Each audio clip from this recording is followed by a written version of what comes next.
यूं ही नहीं मैं बन जाता हूं। कुदरत के कोने कोने से खूबियां खोज लाता हूं। गुणवत्ता की गहराइयों का गोताखोर हूं मैं। यूं ही नहीं मैं रजनीगंधा बन जाता हूं।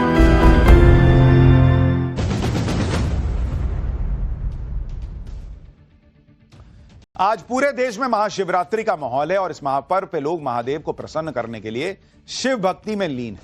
लेकिन आज बागेश्वर धाम में जिस तरह महाशिवरात्रि मनाई गई है उसकी चर्चा पूरे देश में हो रही है।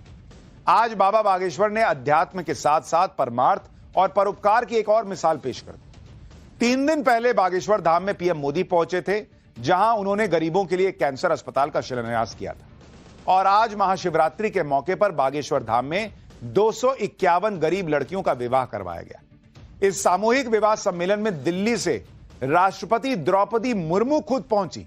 राष्ट्रपति द्रौपदी मुर्मू ने पहले बागेश्वर बालाजी के दर्शन किए और इसके बाद विवाह पंडाल में आकर 251 नवविवाहित जोड़ों को आशीर्वाद दिया।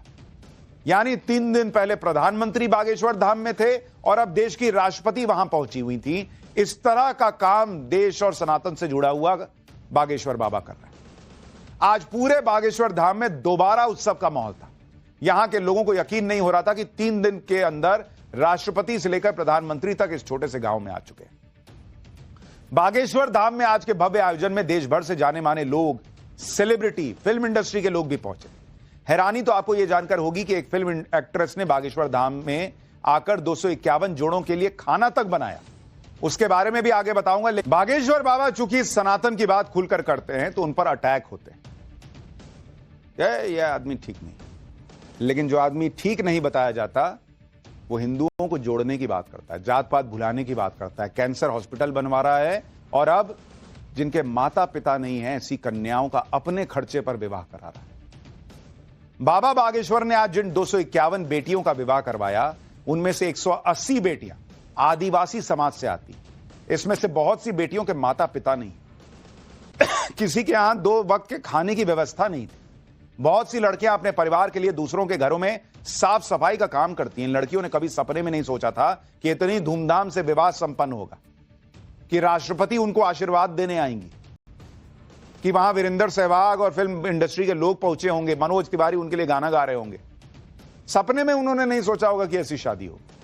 लेकिन आज बाबा बागेश्वर के प्रयास से इन लड़कियों को विवाह का उनका सपना पूरा हुआ। और इस काम में बाबा बागेश्वर को किस तरह की चुनौतियां आई थी और इसकी प्रेरणा उन्हें कहां से मिली, आज इस बात को खुद बाबा बागेश्वर ने राष्ट्रपति द्रौपदी मुर्मू को बताया। एक बार आप भी सुनिए। इसके बाद बारातियों के स्वागत के लिए बाबा बागेश्वर ने कौन सा गीत गाया वो भी दिखाता हूं। महिम जी को बताना चाह रहे हैं कि हमारी पूरी टीम, लगभग इसमें 200 लोग हैं जो मिलकर के इन बेटियों के लिए चयन करती हैं। जो वास्तविक पात्र हैं उसके लिए पूरी समिति ने लगभग 22,000 किलोमीटर कार से यात्रा की। निराश्रित माता पितृहीन बेटियों को प्राथमिकता दी और अनवरत 6 वर्ष से यह कार्य चल रहा। और इसके पीछे कारण इतना ही है, जो हमने अपनी बहन के विवाह में दुख भोगा, जो झेला। तो जिस दिन बहन का विवाह था और हमारी स्थिति विचित्र थी, तो जब हमारे पास उतनी संपन्नता नहीं थी तो यहाँ वहाँ भटक रहे थे, किसी से उधार मांग रहे थे। जब हमें बहुत कुछ मिल नहीं पाया तो जैसे तैसे करके हमने बहन का विवाह किया। उसी दिन हमने प्रण ठाना था कि आज हमें अपनी बहन के विवाह में इतना निराश होना पड़ रहा, उपहार नहीं दे पा रहे हैं, भंडारा विशाल नहीं करवा पा रहे हैं। अगर कल के दिन प्रभु ने हमें सामर्थ्यवान बनाया तो भारत के किसी भी भाई को हमारी तरह नहीं भटकना पड़ेगा। 251 गरीब लड़कियों की शादी के लिए आज देश भर से नेता, अभिनेता, कई सेलिब्रिटी बागेश्वर धाम पहुंचे। इस दौरान दिल्ली से बीजेपी सांसद मनोज तिवारी भी मौजूद थे वहां पर, जिन्हें देखकर बाबा बागेश्वर ने बारातियों के स्वागत के लिए गीत गाना शुरू कर दिया। इसके बाद वहां मौजूद लोग भी झूम उठे। शादी में जैसा माहौल होता है वैसा माहौल था। ये नहीं कि खाना पूर्ति कर दी है, लोग कई बार होता है ना कि नाम कमाने के लिए, वो हिसाब नहीं है बॉस। अपने घर की लड़की, बहन, बेटी की जैसी शादी हो उस तरह का माहौल था वहां पर। आज बाबा बागेश्वर के मंच पर फिल्म अभिनेत्री उर्वशी रौतेला भी पहुंची। शादी की तैयारियों के लिए उर्वशी कल ही बागेश्वर धाम आ गई थी। उर्वशी को देखकर लोगों को लगा कि ये शादी में कुछ लाइव परफॉर्मेंस देने आई, लेकिन उस शादी में उर्वशी ने जो काम किए उनके बारे में सुनकर हर कोई हैरान रह गया। सुनिए उर्वशी ने फिल्म एक्ट्रेस ने वहां जाकर क्या किया। ये मेरी पहली दफा है कि मैं बागेश्वर धाम आई। पिछले साल 11 नवंबर 2024 को मैं शास्त्री जी से अपने पूरे परिवार समेत मिली थी। रात को 3 बजे हमारी मुलाकात हुई थी।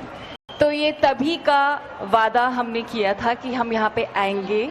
मैंने कभी सपनों में भी नहीं सोचा था कि 251 शादियां, 251 जोड़ों की शादियां इकट्ठे हो सकती है। तो मैं यही कहना चाहूंगी कि ये मेरा ही नहीं, हम सभी का सौभाग्य है कि आज हम सभी लोग इस नेक कार्य का पार्ट बन सके।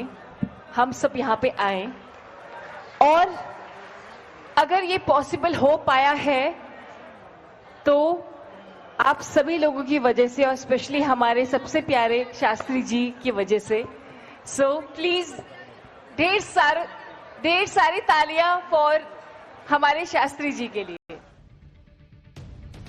इस शादी में दूसरी सबसे बड़ी चर्चा 251 दूल्हों के बारात के लिए मंगवाई गई 251 घोड़ियों को लेकर हो रही है। खुद सीएम मोहन यादव ने हैरानी जताई कि एक साथ इतनी सारी घोड़ियां कहां से मंगवाई भाई।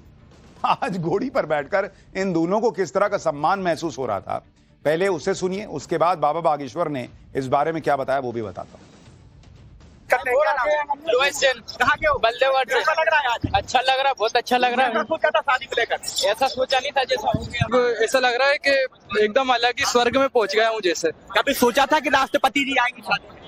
ये तो मतलब एक मेरे लिए बहुत बड़ा सरप्राइज है। मैं तो जितना गुरु जी के बारे में कहूंगा उतना ही कम है। गुरु मतलब नसीब लगता है गुरु जी के दरबार में। 250 हमने घोड़े मंगवाए। वैसे एक घोड़ा तो हम ही हैं। कुछ घोड़े इधर बैठे हैं, कुछ स्वामी अरुणानंद जी भी एक घोड़े ही है।